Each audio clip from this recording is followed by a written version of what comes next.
哇！嗱，真係有一尊木乃伊喎。上面電視咧，佢有介紹啊，嗰個咧係屬於 X 光嘅一個叫做掃描件啊。呢個好犀利啊！呢個係貓嘅木乃伊啊。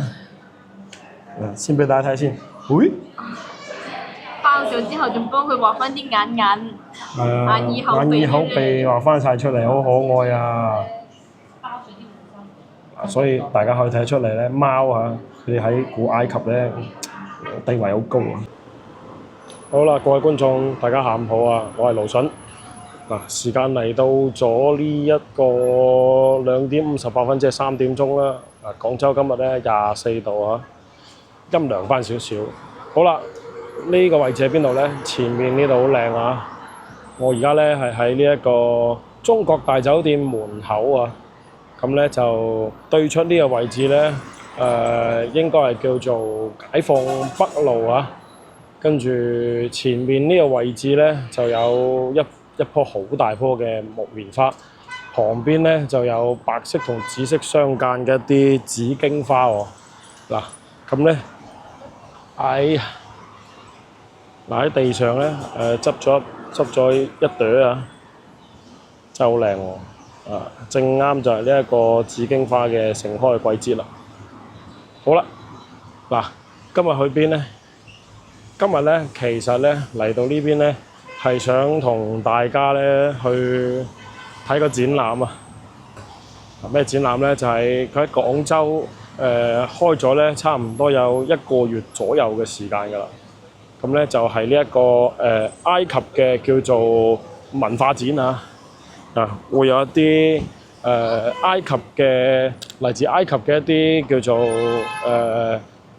法老王嘅一啲用品啊。咁啊又有木乃伊，唔知有冇木乃伊啊？應該係有㗎。咁咧就去睇下啦。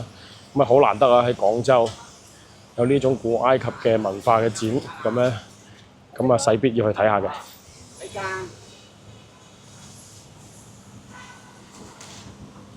呢邊咧就其實同之前嚟睇咧就有好大嘅區別啦，因為咧呢邊靚咗好多啊，包括對面咧以前叫以太廣場嘅地方咧，而家都重新開返啦。不過咧就仲未招完商啊，所以咧就冷淡啲。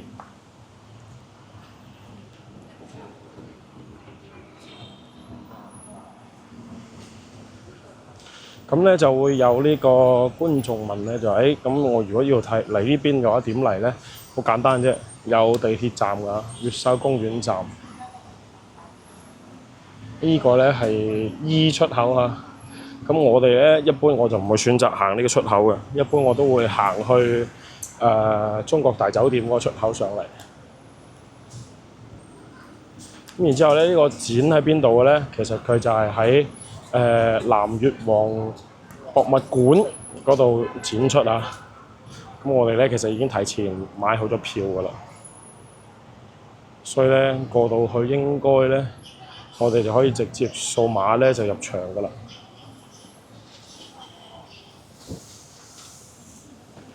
由地鐵站行過去咧，大概都係2-3分鐘嘅時間嘅啫，唔會好長。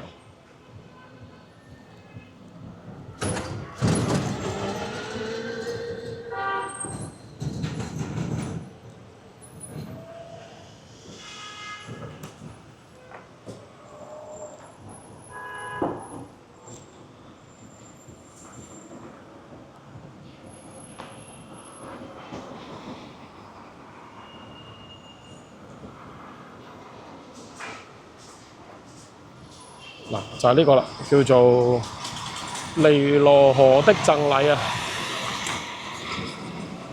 古埃及文物及數字藝術體驗展，一直會去到10月份㗎。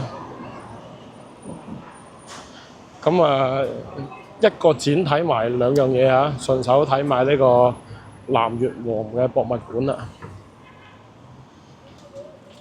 好多好靚嘅嘢㗎喎，譬如話大翼嘅聖甲蟲，哇！仲有好得意嘅貓神像，啊，仲有呢隻忽忽象，哇，犀利啊！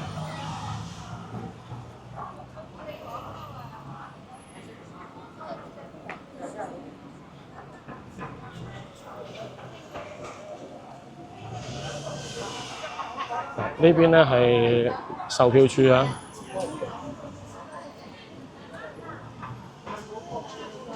票價咧係99蚊一個人。咁如果係一打一細係138啊，冇睇錯。咁佢有啲特惠票嘅。我係買早鳥票。咁我哋買嘅票咧就更平啦，54蚊啊！ 1月份就買啦。好早就買㗎啦，都未開展，我哋買定先啦。所以咧就平好多嘅。那我這樣。回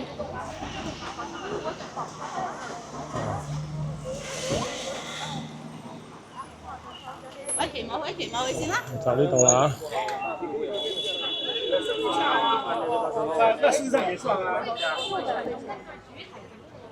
係啊，嗱，以前咧就得兩隻虎呢個虎符啊，跟住而家咧整咗隻獅身人面像啊，整多一隻喎。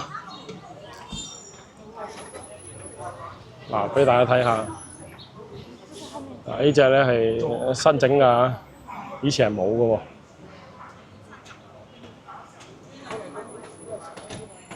好啦，咁我哋入場先啦。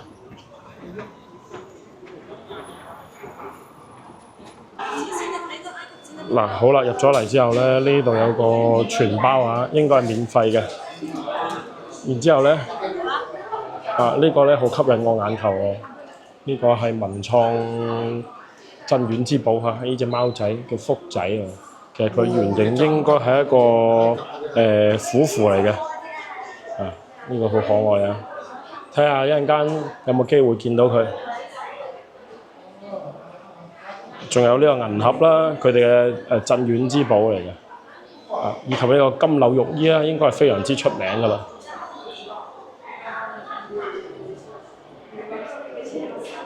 好啦，咁我哋咧要先上去樓上啊。咁啊，一陣間咧，我哋行完之後咧，先再行翻落嚟呢度咧睇文創啦。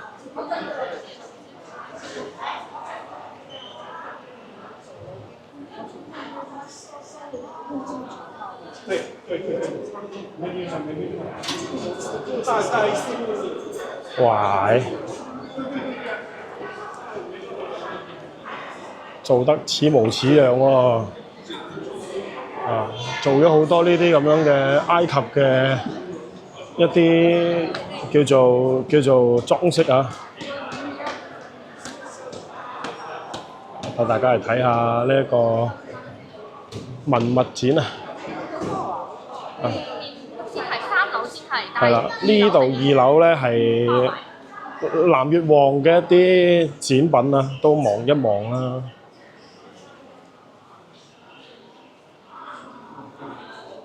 呢隻係朱雀銅頂飾，哇！西漢時期喎，好完整啊！係啊，嗱，呢啲就係我哋廣州本土咧挖掘出嚟咧，南越國嘅一啲東西啊。我哋睇睇呢個大事表先，回顧一下我哋，重溫一下我哋嘅歷史。公元前221年，秦國咧就統一六國，跟住一路嚇，咁唔係啦，公元前啊嘛。嗱，然之後咧 highlight 係呢一點啊，呢條趙佗建立南越國，定都番禺即係廣州啊，自稱武王。跟住後邊咧就有各種各樣嘅事件，去到公元前137年咧，趙佗就逝世咗嚇。跟住咧佢個孫啊趙末咧就繼位啦嚇。然之後後邊咧就係一整段嘅都係關於南越國嘅歷史啦。好，所以廣州嘅歷史2000幾年。梗係啦。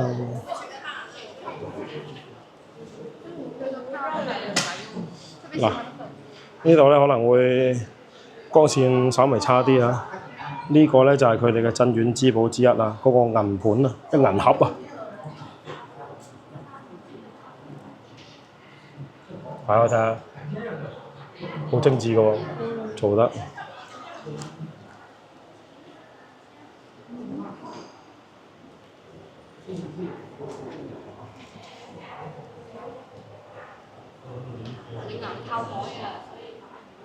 係啊，嗱，其實咧好多嘅呢一啲叫做文物咧喺度持續咧挖掘緊啊，因為我哋見到廣州咧到處都係呢一種古蹟啊，所以咧我哋成日都會發現話掘掘下，突然之間想起個樓盤啊，或者起個地鐵咧，掘掘下又會發現有一個古蹟，掘掘下又有一個古蹟，一啲都唔出奇嘅。而家有幾多個？北京路嗰個咯。係啊，北京路已經有一個啦。呢度有一個叫做左夫人印啊，鎏金銅印。哇！呢個靚。可能咧就唔係太清晰，但都俾大家睇下，一隻小龜龜喺上面嘅一個印。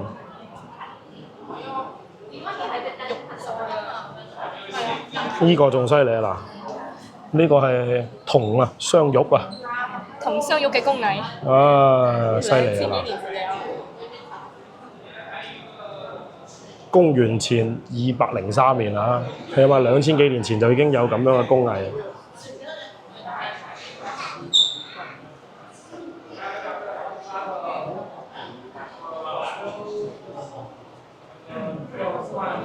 啊，同埋呢個叫做番禺銅壺啊，上面仲有兩個字啊，仲有番禺兩個字。不過係草花頭㗎，即係用我哋而家話叫番禺，但係咧應該係講都係講番禺。呢個係竹簡。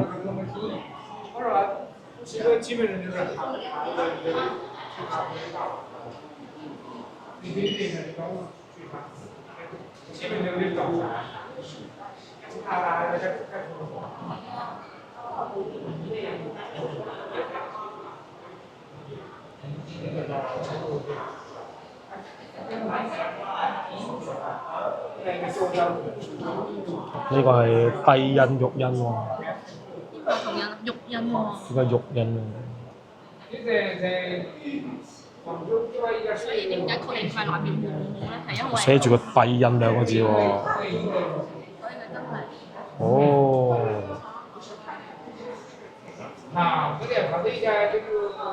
喺象崗山嗰度嚟㗎。係啊，其實係我哋後邊啊，象崗山，即係亦都係依度啦嚇。呢一個叫華陰宮銘款器嘅殘蓋嘅殘片啊。華陰宮係未見於史料記載嘅喎。哦，應該係南越國嘅自主設置嘅宮殿喎。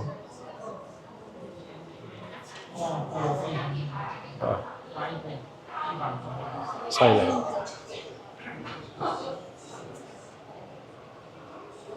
然之後呢個仲犀利啊！錯金銀嘅工藝嘅一把鐵矛。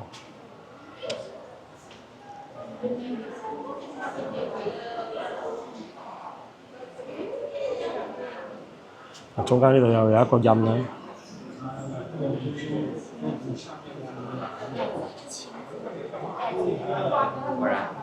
呢個咧係一個複印件嚟嘅，上面寫住係秦子啊，太子唔好意思，太子哦嘅金印。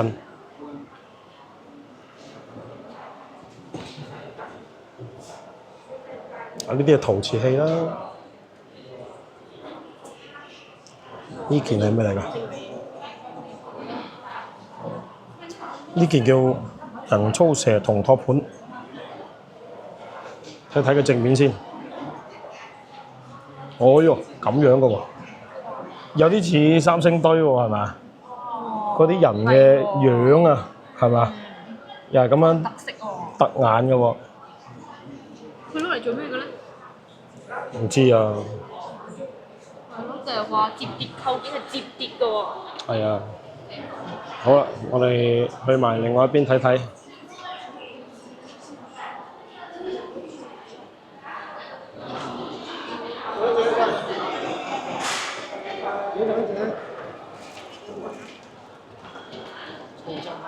呢邊咧就唔係睇嗰啲嘢噶咯喎，呢度係藝術展喎，咁我哋向上行啦，係嘛？呢個係捐贈嘅床枕喎，應該係一啲係啦。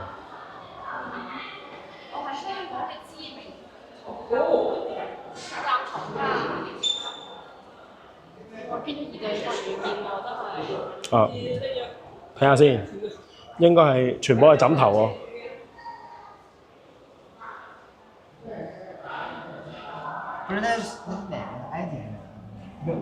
啊，呢啲就係古代啲枕頭。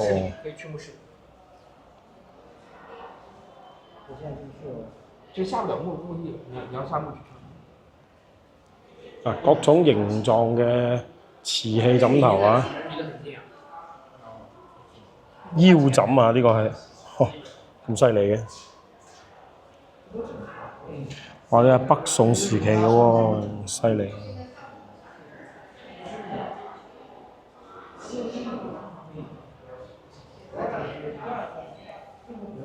哇！呢個正喎，長命。北宋時期嘅一個腰枕腰型枕。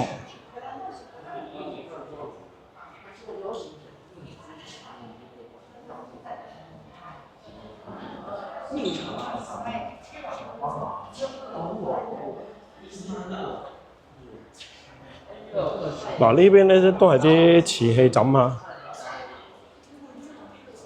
感覺咧就屬於係私人藏家咧，即係叫做捐贈出嚟，咁咧咁啊呢個博物館咧就叫做表達感激之情啦，咁啊所以咧就將佢做咗個咁樣嘅專題嘅位置俾佢展出。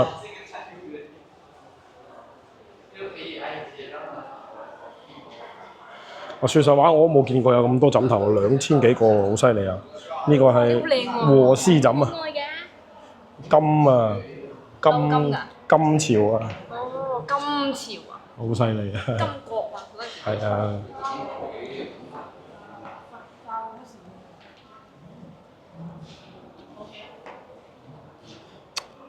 哇！呢啲咧，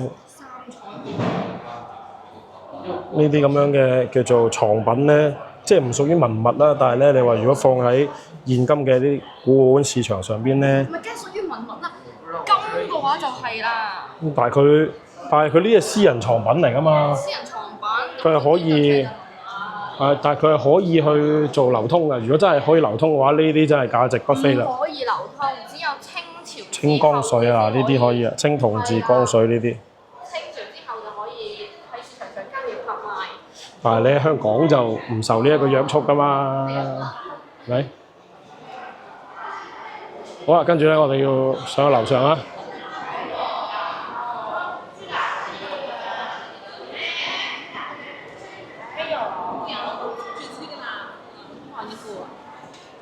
咁啊，先睇咗一啲南越國嘅少量藏品之後咧，我哋咧就馬上咧往今次嘅主要嘅位置啊，即係話呢一個埃及展呢度啊，去探索啦。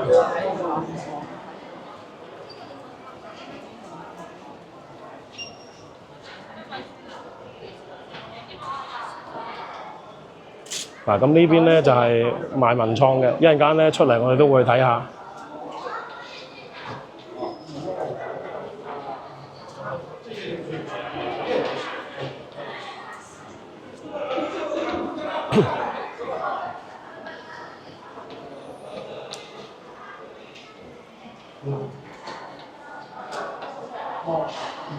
呢度咧就要掃碼啦。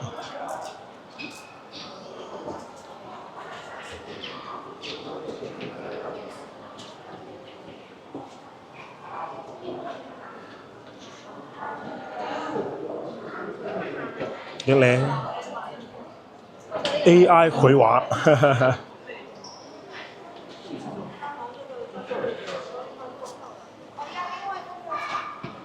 好啦，我哋等待一下，排隊入咗去之後再睇。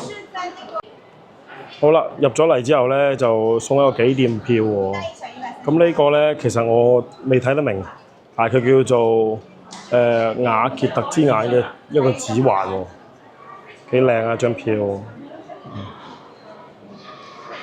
好，好啦，咁我哋入去啦。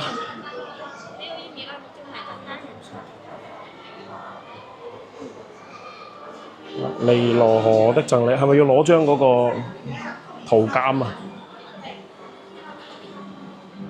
啊，中間有隻貓貓去瞓覺。哎呦！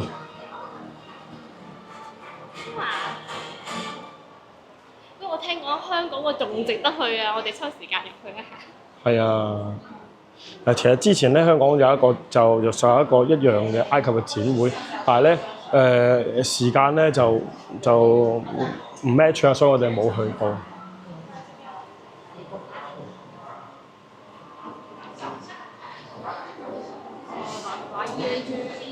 嗱，係可以睇下呢個係木乃伊喎。係啊。哇！嗱，真係有一尊木乃伊喎。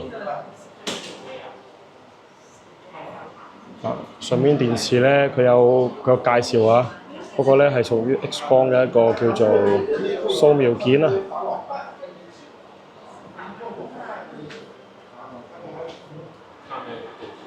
好。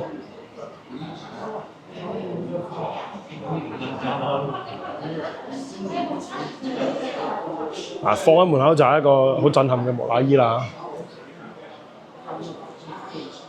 其實木乃伊我哋由頭到尾睇下咧。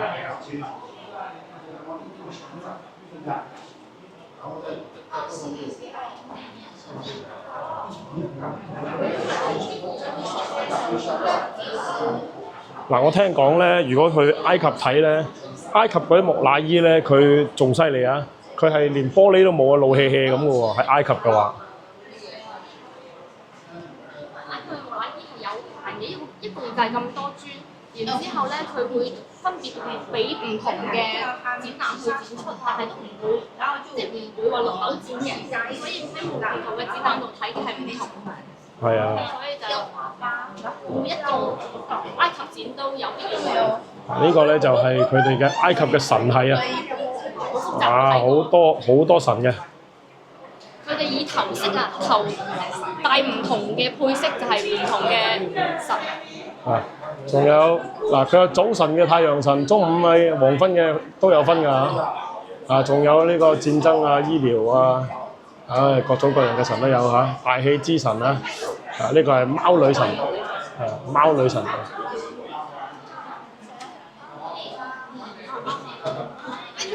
嗱，最熟嘅應該就係呢個啦，荷魯斯啦，以及係阿努比斯啦，呢兩個應該係最為人熟知㗎啦。好啦，呢度睇完啦。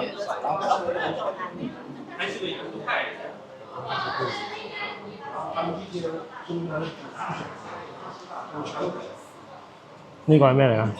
呢個係阿蒙拉嘅神像仔。哦。你睇佢係公元前664年，即係俾我哋睇到嘅嗰個表格，我哋係公元前200幾啊嘛。咁你話早我哋咁多，但係佢哋嘅青銅器嘅精緻程度幾誇張？有得講。好精緻。係啊，呢啲咧能夠睇得出嚟有好多細節㗎，而且咧佢係滑石啊材質，呢一個咧係一個片岩，係岩石嚟嘅喎，岩石雕琢出嚟㗎。哇！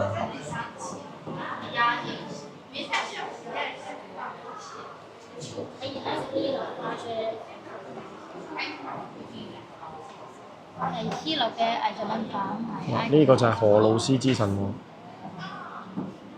係咪成日乜呢個馬埃人係希臘？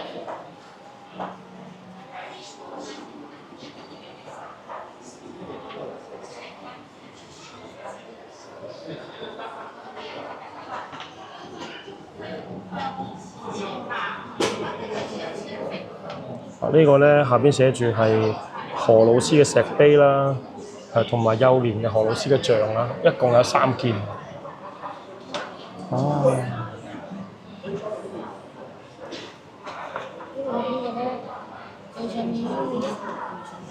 嗱，咁佢嘅材質咧，呢兩件係石材啊，中間呢件咧佢係青銅器嚟嘅喎。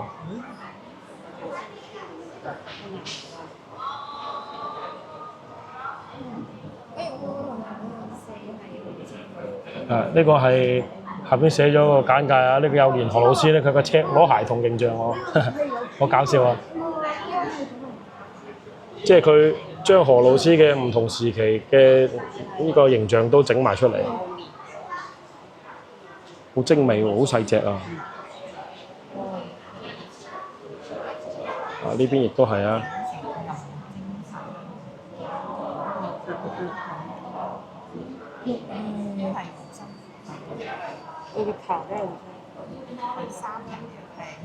呢個係女神護身符，好細隻啊，可能大概一隻手指尾咁長咯。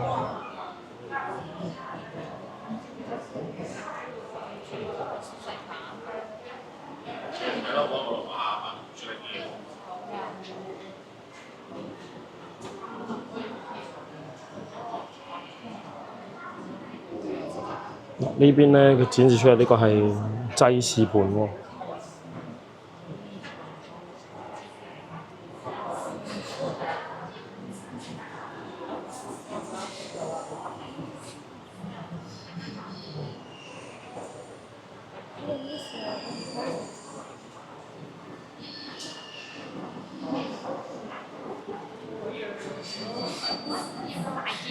全部都好細件㗎，係啊。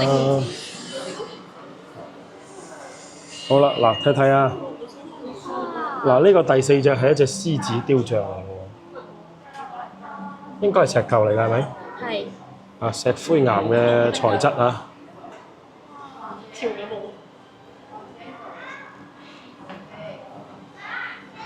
全部係啲好細隻嘅一啲神像仔啊！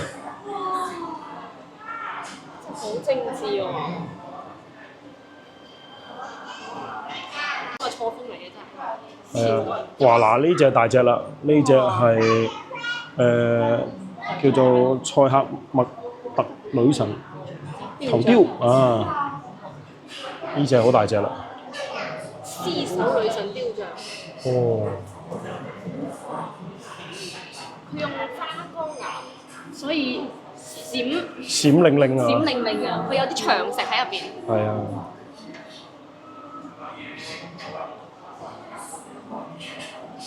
嗱，隔離呢度咧係咩咧？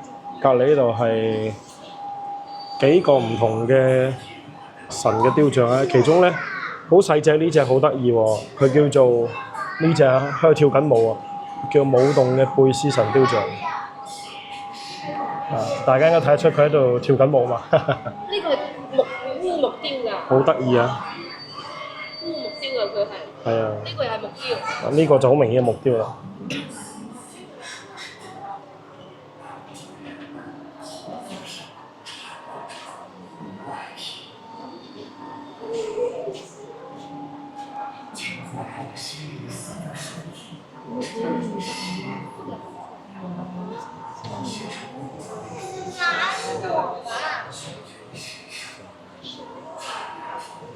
呢度有第3隻，呢隻係河馬喎，睇唔睇出嚟啊？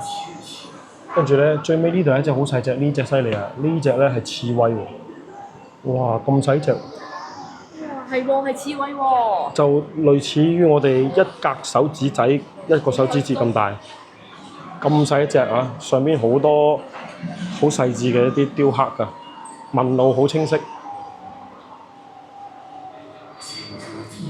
第一個係貓女像。呢個就係貓女神啊！呢個貓女神像，哎呀！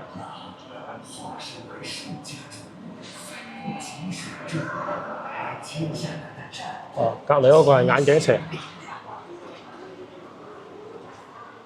睇睇石板上邊咧，佢會有啲文字睇唔清。應該講係我哋唔識睇。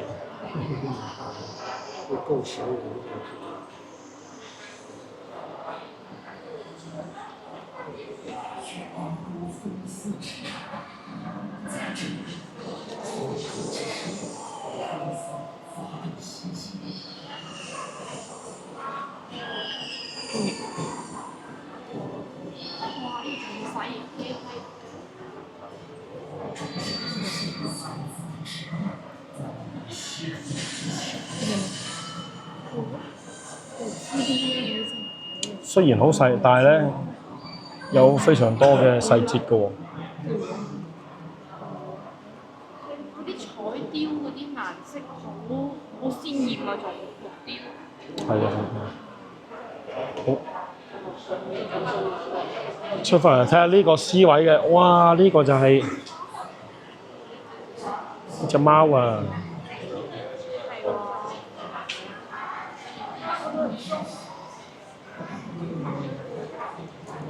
佢叫做巴特斯貓啊，巴斯特貓神像啊！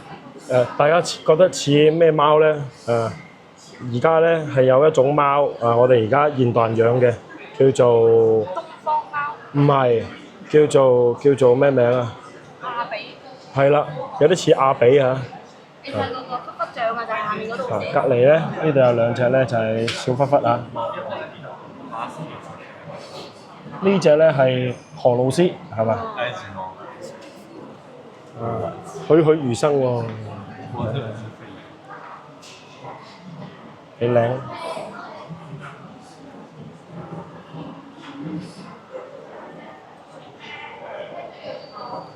嗱，下邊啲字寫到貓喺古埃及係極度受歡迎嘅，因為佢哋可以保護糧倉啊。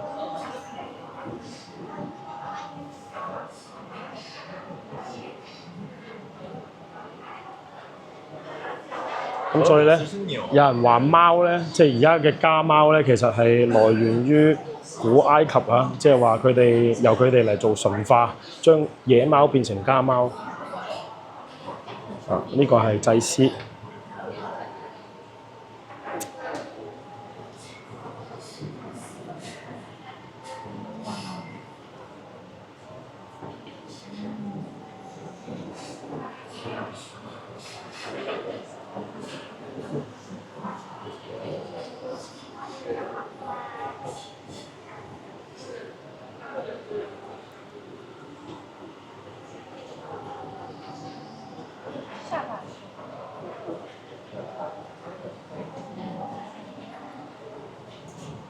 呢個叫做女祭司塔貝爾的石碑。哇！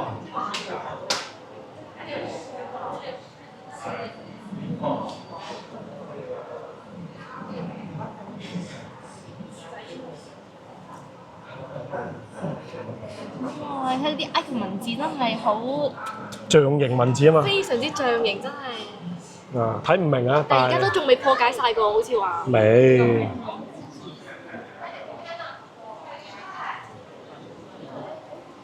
嗱，佢哋嘅陶瓷同我哋嘅陶瓷就差好遠啦。嗱，呢一個托盤係陶瓷嚟嘅，佢哋陶瓷做起身睇起身咧，佢係比較粗糙啲嚇。我哋嗰啲咧就係會有面嘅光滑嘅。公元前幾多但係年？呢個就真係有啲誇張，有啲過分啊！公元前1900幾年。而且佢哋已經識用燒製陶器咯喎。係啊。跟住要做得咁精美，雕花嘅，你話再上顏色喎。係啊。但所有嘅祭祀嘅器皿都係一樣，都係保佑先人衣食無憂。冇錯啦。呢度講緊係王朝嘅時間啦，公元前3000年係第一、第二王朝，跟住後邊咧就係2600幾年啦，跟住係第3到第8王朝啦。跟住第4王朝就係最出名嘅胡夫金字塔嘅嗰個胡夫嚇，就喺第4王朝啦。第五至第8王朝太陽神廟同埋金字塔美紋出現啦。但係佢哋點飛上去㗎？要咁咪出去細集㗎啦，基本上都係好難識到佢㗎啦。咁咪拍到佢最呢個咧講到係話咧，呢一個建築件上邊嘅浮雕咧係有國王名號嘅銘文啦。翻死咗係咪？上下埃及之王上一級啊！係啊，有邊個爭位上去？胡夫其子。哦。睇唔太明。我淨係知道同埃及。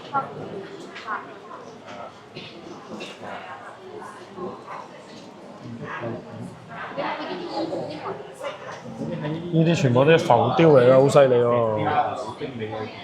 唔會係織好件衫印落去再都有啲可能性喎。縫印咁樣？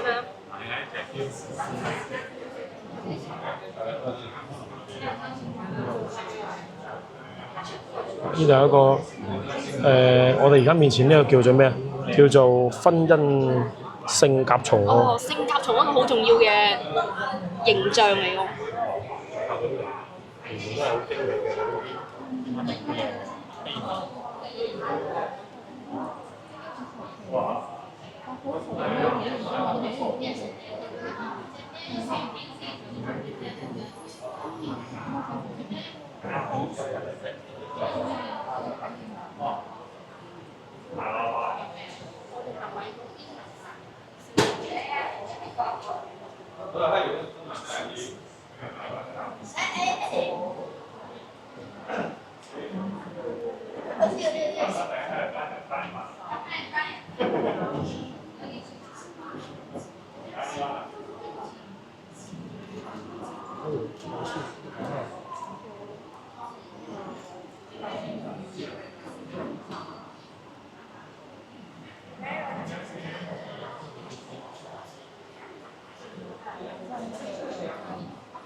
下面呢三塊幾細粒，嗰個聖甲蟲係第一粒圓形嗰度，即係隻甲蟲嘅形象。係嘛？呢個第二塊幾細粒咧？俾大家睇下。哇！第一塊最下面就有。哇！細粒到完全係即係指甲蓋咁大啦，但係佢又真係有嘢喺上邊雕住㗎。咁啊，去到第四粒嚇，呢粒大啲嘅，又真係有隻甲蟲喺上邊啦。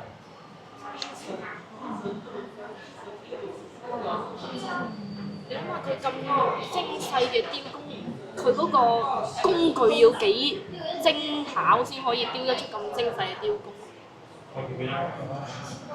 跟住隔離呢個咧叫做圖坦卡門旋鈕嚇，我哋過去睇下先。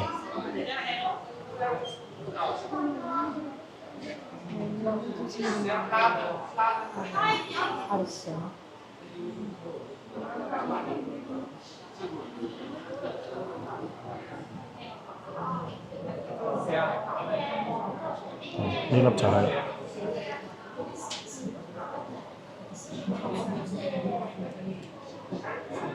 自己看一下，自己看一下，慢慢走啊。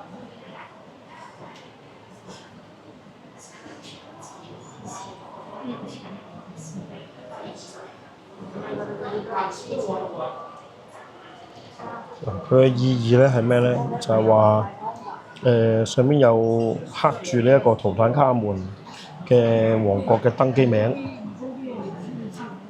哦，犀利！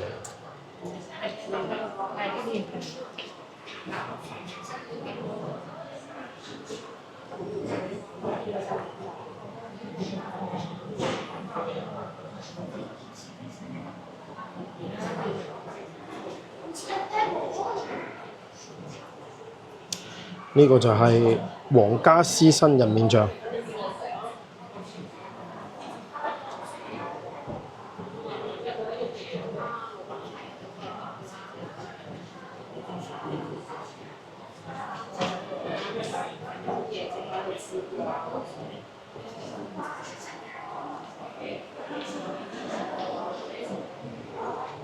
呢個叫圖神獅身人面像。犀利！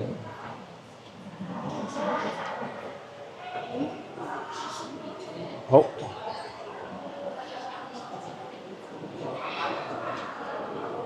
嗱，呢度就係重點嘅嗰啲文物。呢個入嚟嗰時見到啦，啱先皇家獅身人面像啦，呢隻貓嘅神像見到啦，仲有亡靈書添喎。哇！去睇下啦，就爭呢一個你見到啦。睇埋個亡靈書啊，應該差唔多就喺呢度啦。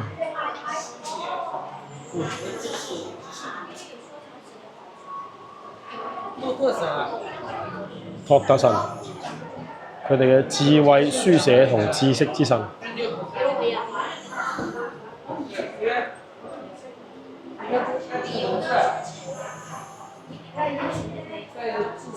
就係呢個鳥嘴嘅，哦，係栩栩如生喎，幾靚。鳥嘴嘅人像。就係呢個托特神啊！呢、個就係、玉楼定章。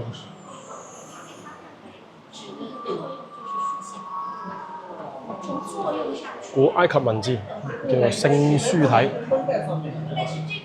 就係嗰啲好象形嘅文字啊，以及係呢個祭司體，仲有世俗體。呢個係刻有一個祭司體嘅呢個文字嘅圖片啊，好犀利。因為外國人就承認只是埃及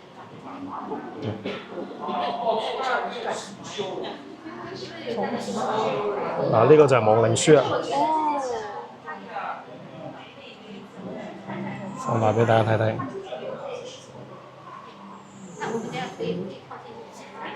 公元前380年。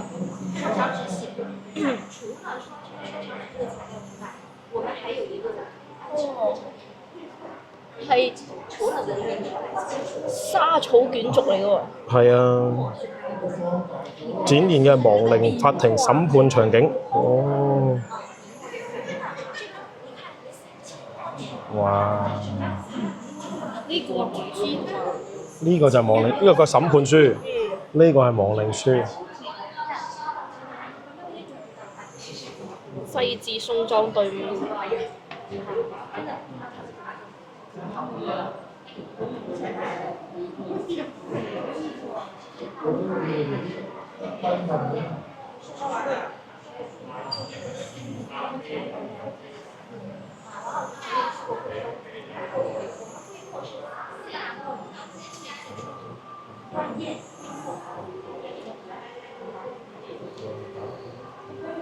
大為震撼啊！佢顯示嘅就係呢個祭司祈禱嘅一個場景，以及係呢一個叫做送葬隊伍啊，包括咧逝者嘅靈船阿努比斯嘅神龕。哇！真係好多喎嗱，呢個啊，大家睇得到嘛？啊，有一條靈船啦。以及呢個阿努比斯嘅神龕都喺晒度，哇！犀利！好犀利啊！有自己嘅文字語言、祭祀系統，好完整、好完整嘅。一個完整嘅文明啊嘛！畫筆盒啊，雕像哇！一個畫筆盒其實好現代啊！你咪話？冇咗個鼻喎，又係啊！係咪又係拿破崙整爛㗎啲軍隊啊？呢個就係佢哋嘅嗰個畫筆盒啊，書寫工具盒。嗱，4個調色盤入邊有幾支筆，你幾精細啲筆，同現代差唔多。犀利！據聞就係話，相傳就係當年啦，見到金字塔，跟住拿破崙覺得獅身人面像個鼻就係佢開關，所以一炮轟落去，轟咗佢鼻，點知咧都係開唔到門嘅。野史嚟啊嘛呢個。係真嘅，係真嘅。所以點解獅身人面像冇鼻就咁解啦？唔係啊，我見到。呢啲係一啲佢哋嘅蠟像，係一啲雕飾。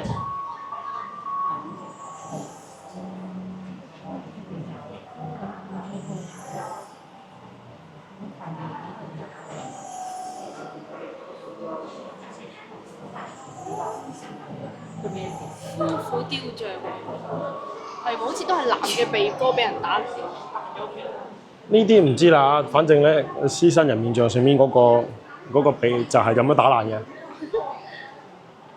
呢幾精美啊！呢個女性石碑啊，確實好犀利。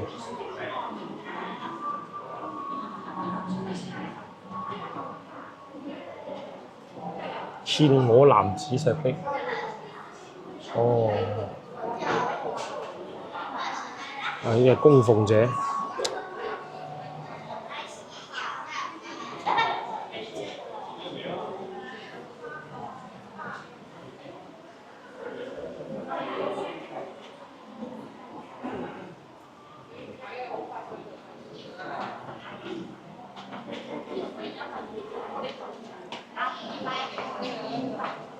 請勿觸摸下。係啊。依個冇玻璃保護喎，但係。呢塊堅梗係堅啦，好明顯係堅㗎呢個。不過呢個可能咧等級就冇咁高，所以咧呢一塊咧就 show 出嚟俾大家睇。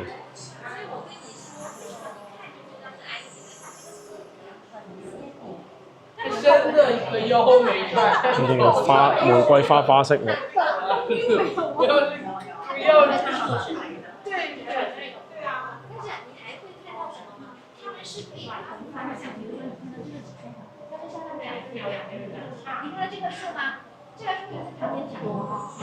好完整啊！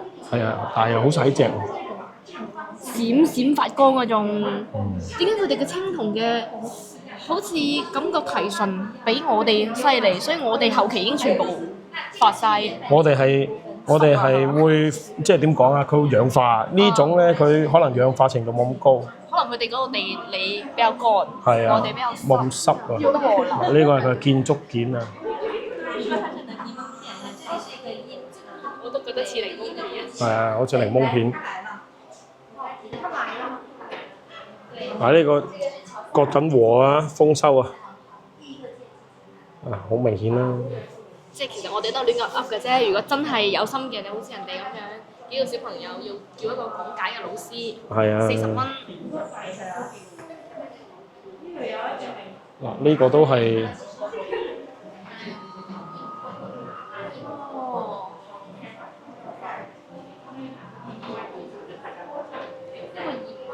板啊，即係一個建築上面嘅一個裝飾。嗯。我睇下佢哋啲飾品靚唔靚先。哇！佢飾品超靚，好冇？呢個係第七件，呢一件係咩啊？呢一件叫蓮花吊墜頸鏈。陶瓷㗎喎。哇！嘅顏色好鮮豔。係。呢個被絲繩嘅一個頭。其實陶瓷燒製咗之後，顏色仲要咁鮮豔，真係唔容易。呢個貝絲繩就係代表家庭生活，咁就係豬魚。石碗喎。咁人哋嘅石碗佢幾有心思，佢唔係求其一個碗嗰度，佢仲有邊緣，個邊緣仲有做凹凸嗰圈。係啊，做得好靚。係啊，即係精緻，真係以精緻。嗱，呢個就係佢啲工具，一個鑿啦，呢個錘啦，係啊。一啲織嘢，個形制已經好成熟啦。如果佢將佢整成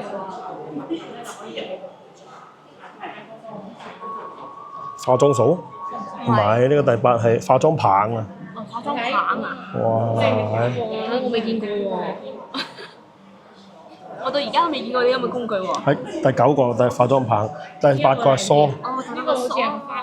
哦，哇！佢仲好有心思啊！一邊係密齒梳，一邊係闊齒梳。係啊，哇！呢個古人化妝棒啊！古人嘅智慧。怪不得佢哋顏色咁靚啊！嗱，仲有呢一個就係12號啊，呢一個啊，一個好似化妝鑊啊叫。一個兜咁嘅叫化妝殼啊。哦，攞嚟調配香油啊，化妝品原料啊。好精美，好靚喎。係啊，好精美啊，真係。嗱，仲有各種嘅瓶瓶罐罐啊。哇！用方解石喎。啊，15個呢個叫眼妝容器喎。哇！木質㗎。好精緻，你睇下佢15呢個咧，化妝啊！呢15呢個精緻喺邊度？佢隔離嗰支木棍係可以插喺嗰個蓋同埋嗰個瓶嗰度，等佢兩個係成為一體，咁佢咪唔會散咯，即係好似一個魚嘅形。唔會跌啊！係啊！好犀利啊！即係有蓋有咩？好似而家我哋啲唇膏咁樣咧，掹個化妝刷出嚟。係啊！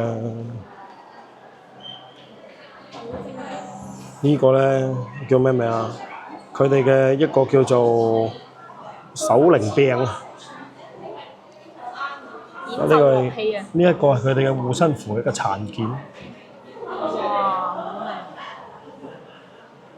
好意思，淨係識講話。清有陶器。上面有好多嘅非常之細緻嘅一啲紋路啊！太犀利！想識嘅喎。好犀利！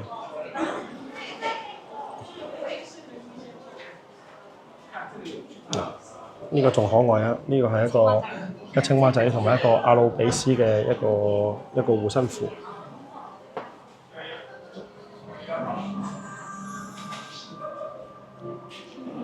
哈魯比斯護身符同埋青蛙護身符。喂，佢呢個護身符係咪好似我哋而家咧去求神，跟住咧就係啊，買個攞個叫做咩啊護身符仔。係啊，財神金片啊，護身符啊，平安符啊咁嘅嘢，夠細隨身攜帶。好可愛啊！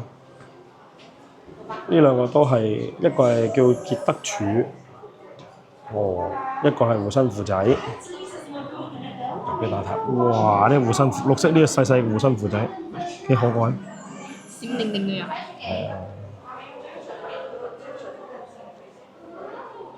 呢邊就係聖甲蟲啦。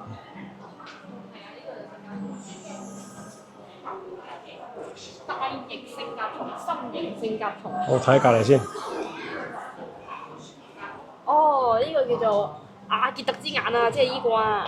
哦，嗱呢只啊，喺我哋張飛上邊有嘅，有阿傑特之眼。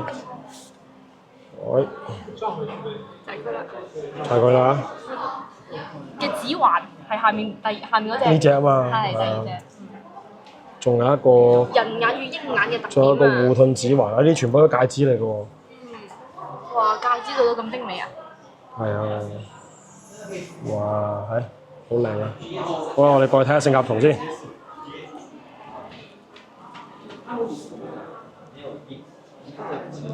呢度有3隻聖甲蟲，大翼聖甲蟲、心形聖甲蟲、祭祀場景用嘅聖甲蟲。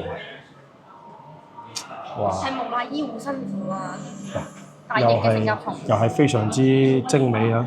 同而家我哋見到嘅嗰啲真實嘅聖甲蟲係好似樣嘅。係啊，特別第二呢個喎。第二呢只真係心形聖甲蟲，係咯呢只大隻佢呢只啊，標本咁啊！同我哋睇到嘅甲蟲好似啊。要喺木乃伊嘅胸前放喺佢度啊！所以佢底部反過嚟仲有黑毛靈書喎。嗯，哇！真係好靚啊！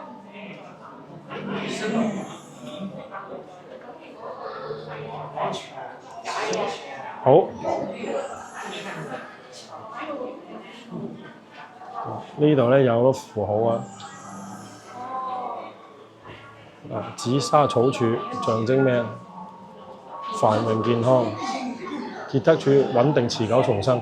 即係好似而家真係好似而家求神咁樣係嗱，啦你要財富嘅就攞呢個，你要健康嘅攞呢個。嗱呢個啊，呢個安卡。呢個非常熟悉嚇。係啊係啊安卡好似我哋玩遊戲王卡牌知道，呢個係死者蘇生嘅嗰個符號啊。我哋啲80後、90後玩過嘅一個卡牌遊戲咧，對呢樣嘢就非常之熟悉。仲有荷魯斯之眼啦，聖甲蟲啦，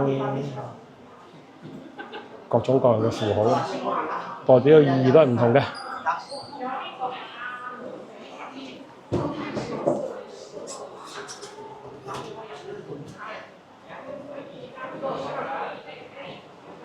呢個位置係 AI 展啊，哦。你睇埋佢啦，睇下有啲咩睇。呢個係講緊呢個叫做木乃伊重生嘅故事。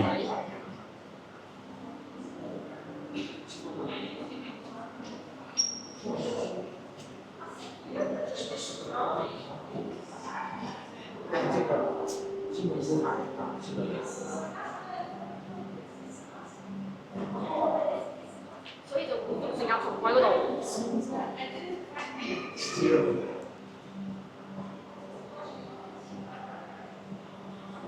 心臟要留喺度，其他嘢全部唔要。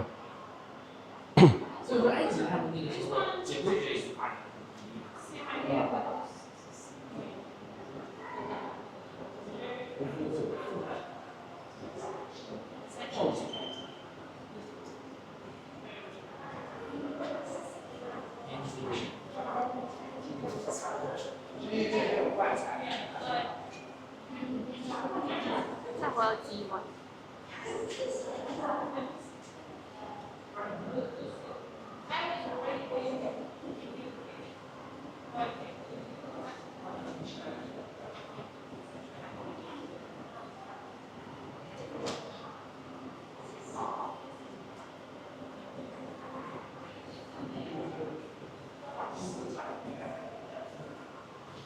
就係咁樣製造啦。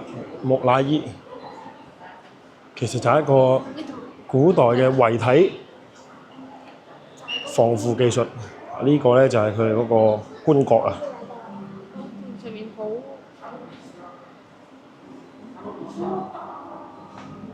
呢個可能睇得唔係好清楚啊。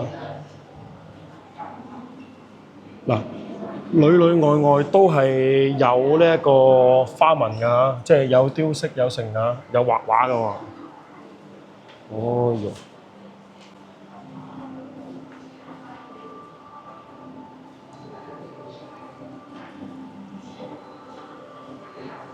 廣州人就唔係好怕見官嘅，因為見見官發財。官唔發財。哇！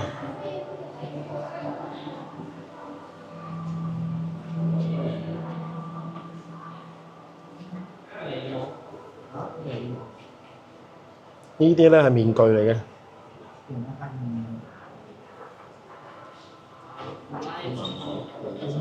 哇！隔離嗰條係木乃伊鱷魚喎，仲有木乃伊貓。我哋先睇咗前面，一陣間再翻轉頭睇。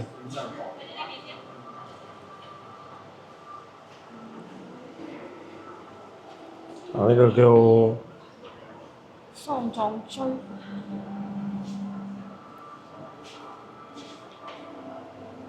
有木乃伊嘅石板啊！呢個係。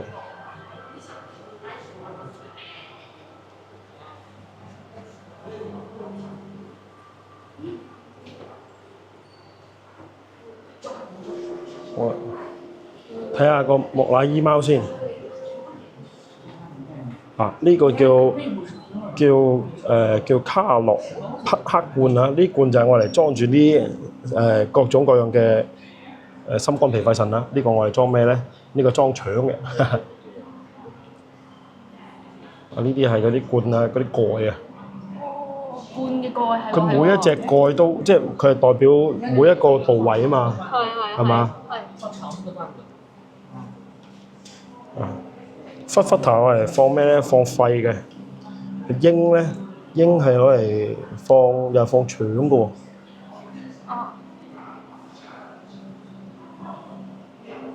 呢個放肝臟嘅。放胃。嗱，咁樣嘅喎。哇！喺呢個鮮豔到好鮮豔喎，呢個。好清晰喎，畫面。用布喎、石膏喎同顏料喎。好犀利啊！咁多年唔脫色。呢個好犀利啊！呢個係貓嘅木乃伊啊！先俾大家睇先。喂！包上之後仲幫佢畫翻啲眼眼。眼耳口鼻畫翻晒出嚟，好可愛啊！所以大家可以睇出嚟咧，貓啊，佢哋喺古埃及咧地位好高啊！仲有呢條係鱷魚啦，木乃伊鱷魚，佢係用嚟祭祀嘅啊！哇！鱷魚嘅真皮係唔需要包布嘅，係咪？冇錯啦。我見香港嗰啲木乃伊貓係一隻隻打橫咁樣。嗰種嚟嘅喎，呢個打樹咁嘅。呢個打樹啊！好搞笑啊！好可愛啊！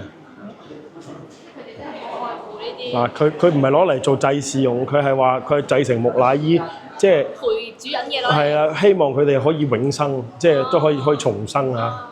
係咁樣嘅意義喎。呢個假門，呢個石碑上面。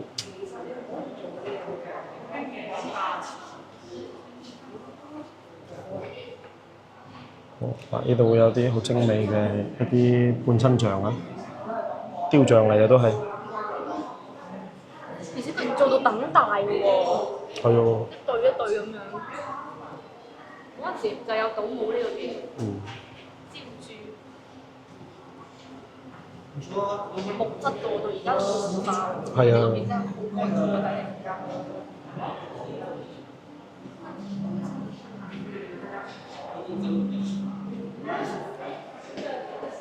好啦，中間呢度係咩嚟咧？又入去睇下先。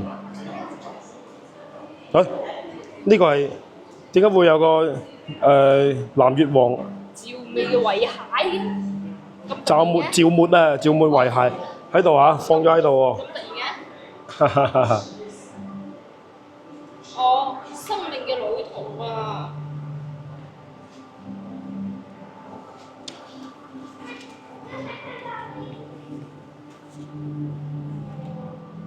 因為我哋嘅帝王係着金縷玉衣嘅，亦都係想做一個木乃伊咁樣嘅。嗯，防腐化。咁樣噶嘛，上面係。係啊。哦，有牙齒添喎，犀利！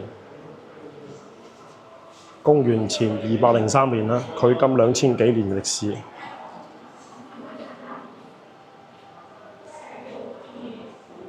啲就係我哋先嘅。冇錯。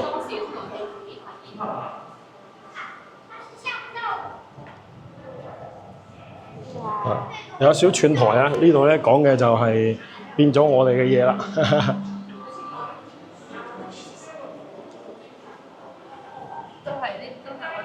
我哋當時做嘅呢啲都好精美。啊，其實都唔差嘅嚇。我哋做爭得有啲遠。我哋做啲細件嘢都靚㗎。哇！呢個犀利啊嗱，農民青玉璧啊嗱，呢嚿價值連城啊！呢個青玉璧。好。這裡還有一點。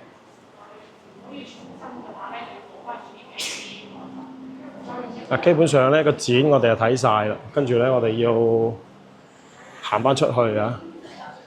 嗱，展覽出口呢度咧就係我哋啱先睇到賣文創嘅位置，咁啊睇下有啲咩靚嘢買先。哇，好可愛喎！呢個袋，呢個都好得意啊！有好多貓貓嗰啲。係咪好似亞比啊？應該就係亞比嘅，就係即係叫亞比西尼亞貓啊。其實咧就係、據說就係佢哋嘅原型啊。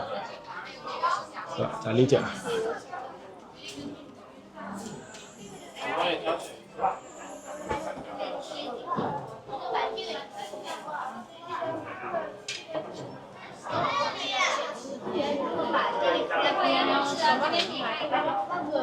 大半夜黑那個。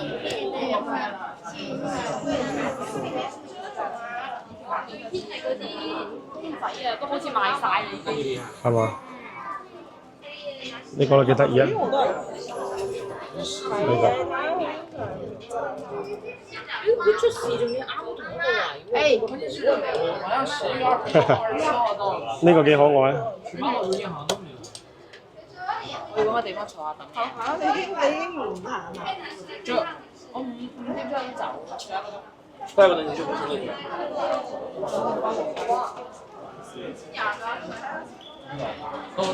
好啊，基本上睇晒啦。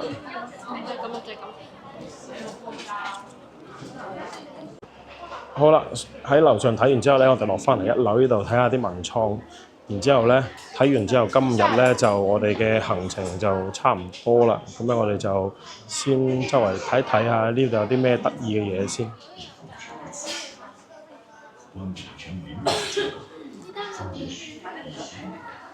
呢啲係佢哋嘅鎮館之寶嘅一啲叫做微縮嘅一個件啦，跟住咧亦都係冰箱貼嚟嘅。嗱，呢個銀盒啦，虎符啦，呢隻叫鎏金朱雀啦，玉武人啦，仲有呢個角形玉杯又好犀利啊！呢隻杯係犀牛角形象嘅，跟住咧雕空咗裏邊，即係鏤空嘅一隻玉杯啊！我哋見到喺樓上其實係有佢嘅叫做珍品喺度嘅。呢個係文帝行使嘅一個冰箱貼仔啦。哇！就係咁樣噶啦。呢個咧幾乎係1:1嘅大細啊，不過呢個咧就係仿製品嚟啊。